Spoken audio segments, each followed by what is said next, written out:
easy, Zach. Don't go. Hello, I am the Irish guy. And okay then. Yeah, today I'm going to grade every Premier League club's most recent transfer decision. Right, let's go. Arsenal Victor Gyökeres C. So it's official then. The saga is over. And Victor Gyökeres is back in England. And isn't it funny how he never actually faced any consequences for acting like a big baby brat in Portugal? Honestly, there's a way to leave a football club. But this guy was so desperate for this Arsenal move. So desperate to stand in the middle of that... so desperate to stand in the centre of that Emirates turf. So desperate to stand in the middle of that Emirates stadium, swigging from a bottle of KSI spit, that he literally chose to stop turning up for work. Imagine having a ridiculous 54-goal season and then choosing to burn your Lisbon legacy status, and then choosing to burn your Lisbon legend status in a can of 7-Up. He was so determined to do this. He even dumped his girlfriend to squeeze through this move. He even dumped his Portuguese girlfriend to squeeze through this move. Which seems like the opposite of the last time he moved to England. Because when he joined Brighton in 2018, he actually managed to get his childhood sweetheart into the Brighton women's team too. Yeah, they broke up and she now plays for Spurs, the North London enemy. If they got back together now, it really would be like Romeo and Juliet. Instead he should probably worry that his bitter ex is gonna sneak into his house to burn his shoes. Look, how he went about getting this Arsenal move was absolute garbage behaviour. But is he the guy? I don't know, okay? Because his numbers in Portugal were immense. But UEFA ranks the Portuguese league even lower than the Dutch one. And we've seen just how many pony frauds have been burped out of the Eredivisie. Look, for 64 million, he is worth the risk. But do I think he's going to be some beastly goal-scoring freak? Scoring 1 and 1? No. I mean, his Bane celebration looks cool. And I'm surprised AFTV haven't done an entire Dark Knight Rises music video as a tribute, with Ty dressed up as Catwoman. But I see him being the modern-day Podolski. 15 goals a season. An upgrade on Gabriel Jesus, sure. But I genuinely think the club should have paid big for Ivan Toney at 27 instead. Aston Villa, Dominic Calvert-Lewin, D-. Aston Villa fans must be bored. Sure, they managed to keep hold of most of their stars, but they've been about as active in his transfer window as a dead Santa Claus. They've done nothing. What's Monkey been doing? Is he just spending the whole summer having a caravan holiday in Guam with his mum? Villa have done zilch, but apparently they've entered the race for Dominic Calvert-Lewin. Apparently in a fight with Champions League Newcastle and AC Milan. I'm sorry. AC Milan? Is this like when the media tried to tell us they wanted Hendrick as... Is this like when the media tried to tell us that Milan wanted Jeff Hendrick as well? Is this like back when the media tried to pretend that AC Milan wanted Jeff Hendrick too? How are we living in a world where Christian Eriksen is getting embarrassing contract offers from Wrexham, which honestly would be like a former big-name pop star now getting asked out by Thugden, whilst a broken dishwasher like Calvert-Lewin has his pick of Eddie Howe, Unai Emery, and Max Allegri? Just nonsense. And yeah, if this happens, then this would stink of when Champions League chasing Aston Villa assigned a 3-goal-a-season Emil Heskey on a free. All the way back in 2008. All the way back in 2009. Whose legacy at Villa did nothing other than make KSI famous. Whose legacy at the club did nothing other than make KSI rich. Sorry, but this one is a D-. It's a transfer target about as exciting as if your mum told you you were having baked beans for dinner. Bournemouth Ilyas Barney, D. Apparently this one is a done deal. Bournemouth have now cashed in on their other centre-back star, Ilya Zabarnyi, agreeing a £50 million deal with PSG. Yeah, in what other universe did you ever think that little old Bournemouth would be selling their centre-back partnership to Real Madrid and PSG in the same summer window? Seeing those two European powerhouses buying from little old seaside Bournemouth, it'll be a bit like seeing the awful Paul brothers getting their latest clothes knitted by your nan. But yeah, if Bournemouth could pocket £50 million for Zabarnyi, it is good business, but it is completely risky to completely rip your whole defence apart. If I'm a Bournemouth fan, then this is a bit worrying. Brentford, Yohan Wissa B. Brentford are in an absolutely hideous, horrendous position. Come on, to lose your star manager, your goalkeeper, your captain, and your best player in one window is bad enough. But now your current best player is demanding to leave after a 19-goal season. Who can blame Yohan Wissa? He's currently been told to take instructions from a managerial baby. Keith Andrews has more experience of being a pundit than a manager.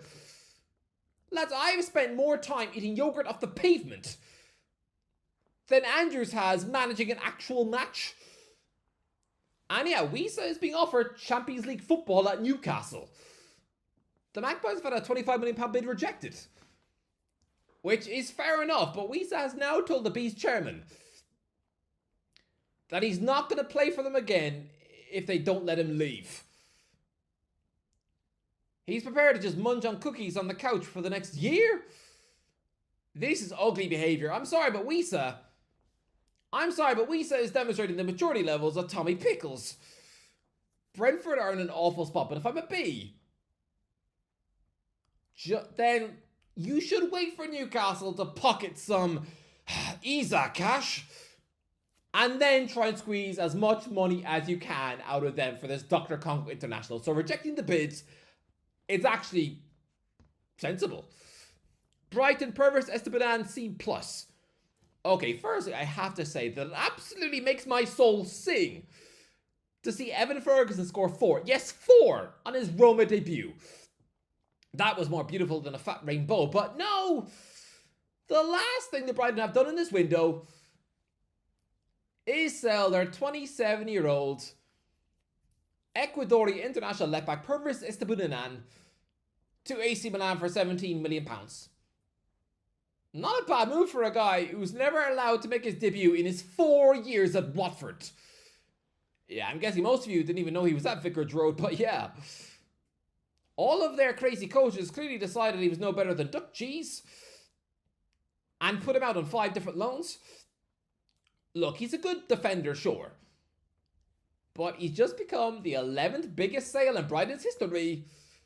It's good money for an aging left-back, so yeah, good deal. Burnley, James Trafford F. Burnley must be absolutely fuming.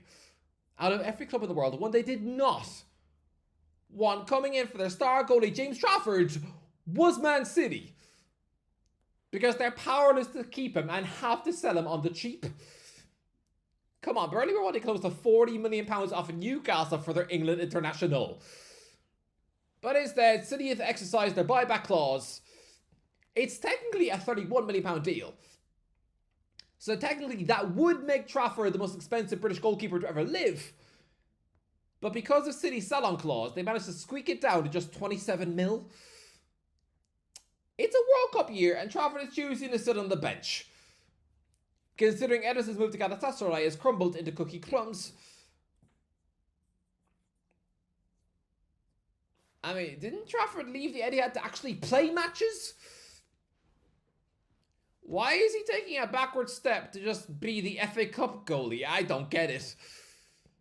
And as for Burnley, it's a complete nightmare. They need a goalie fast. Chelsea, João Felix B. So it's official. João Felix was a big fuss over nothing. Isn't it absolutely crazy that this Portuguese waste of time is still the 4th biggest transfer of all time? after leaving Benfica for Atletico Madrid in a horrid £112 million deal in 2019. Utterly insane how that Portuguese club managed to shake down Atletico for that much money. I can only assume the Atleti transfer negotiation team was made up of monkeys. Was made up of monkeys that had escaped the zoo.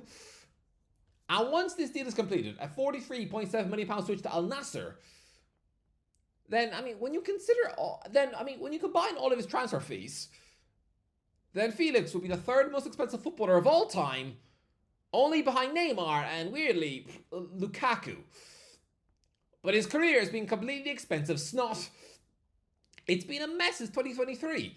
Atletico Madrid, Chelsea, Barcelona, Chelsea again, AC Milan, and now Al Nassr. At 25, he should have never been bought by Chelsea. Never, never, never. Especially not after that pudding average loan spell under Potter. Seriously, it would have been a bit like Chelsea paying £40 million to bring back Alexander Pato after his forgettable gerbil loan spell at Stamford Bridge.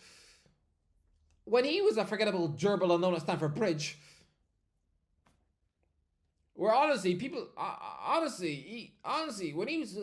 didn't even know he was at Chelsea.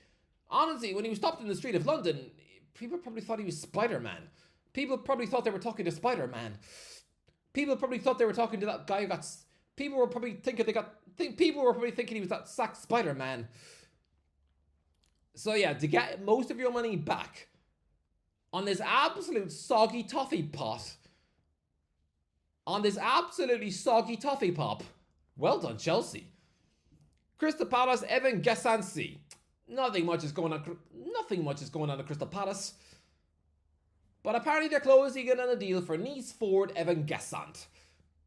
A 24-year-old Ivory Coast international winger off the back of a 12-goal season in Ligue 1. Sure, it's decent squad depth, I'll give it a C.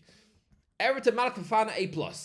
Everton are on the verge of a madness. Lads, what Nottingham Forest gave it for Lyon's absolute wonderkid winger Malik Fofana? You could smell his disappointment from here. This 20-year-old Belgian international is absolutely seen as European gold. And he had elite clubs in Europe fishing for his signature. So when he heard that the club in the Conference League wanted him, he probably silently vomited in his mouth. But yeah, now Everton are in advanced negotiations with Lyon for this kid. Bear in mind, Liverpool have been wanting to sign this guy. So if the Toffees can come in and nick him, it'll be absolutely incredible.